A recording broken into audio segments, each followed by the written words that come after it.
Hello, you beautiful people. Today we're back with 5 players you need to buy low on before your trade deadline. So as always, feel free to like and subscribe if you want to, and yeah, let's just get right into the video.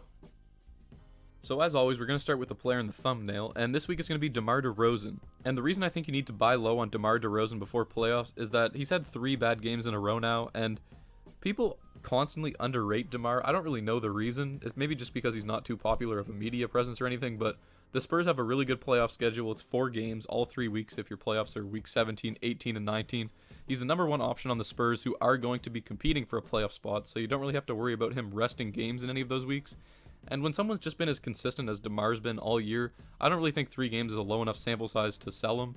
Like, his assist numbers have been down the past 3 games, but if someone's been consistently playmaking at the rate that he has been for the entire season, I'm confident that that's going to bounce back up.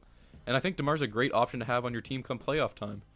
And moving on to the next player, we have one of my favorite players in all of fantasy, and it's Damian Lillard. And the reason I think he's a buy low is, again, the Blazers have a great playoff schedule. Dame's not going to rest games. He's too competitive of a player.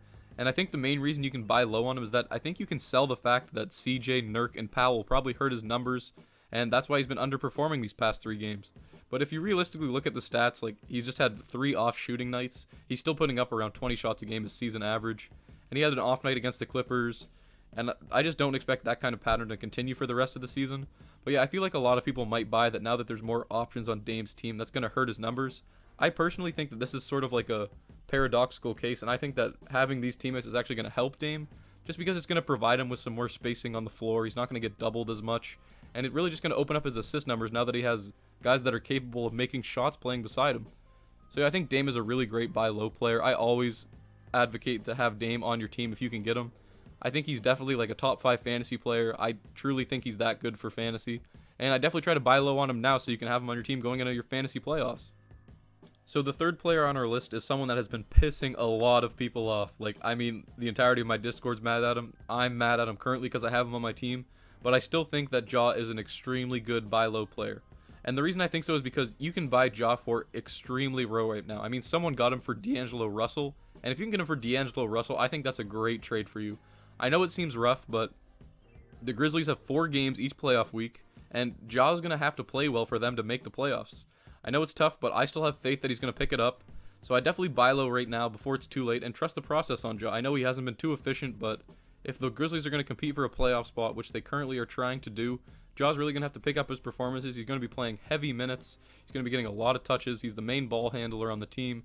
He's pretty much the engine that their offense runs around, and I just think you can't afford to not have someone like that on your fantasy team if you can get him for someone like D'Angelo Russell, for example. So, great time to buy low on Ja. I've been saying it all year, and I feel like come playoff time, it's really going to be imperative that you have Ja on your team. Next up is Zach Lavine, and he's someone that has been on an insanely cold stretch as of late, but he just had 1 good game coming back, and I think that's the trend that's going to continue for the rest of the season.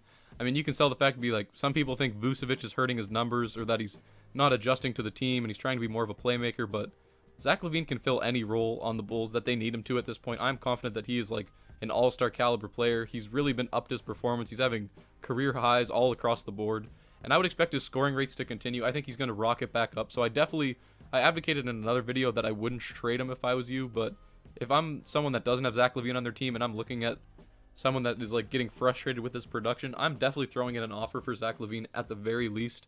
I think he's someone you can also buy low on. I mean, I was able to get him for Time Lord in one of my leagues because you got to recognize when someone isn't going to make the playoffs and they need players that are like going to be good right now. So I bought low on Zach Lavine a while ago, and I definitely recommend you do so as well. If we look at the finals, he's playing 4 games that week, and if we look at the playoffs, I think the Bulls also have 4 games in week 17 and 18 as well. So great time to buy low on Zach Lavine.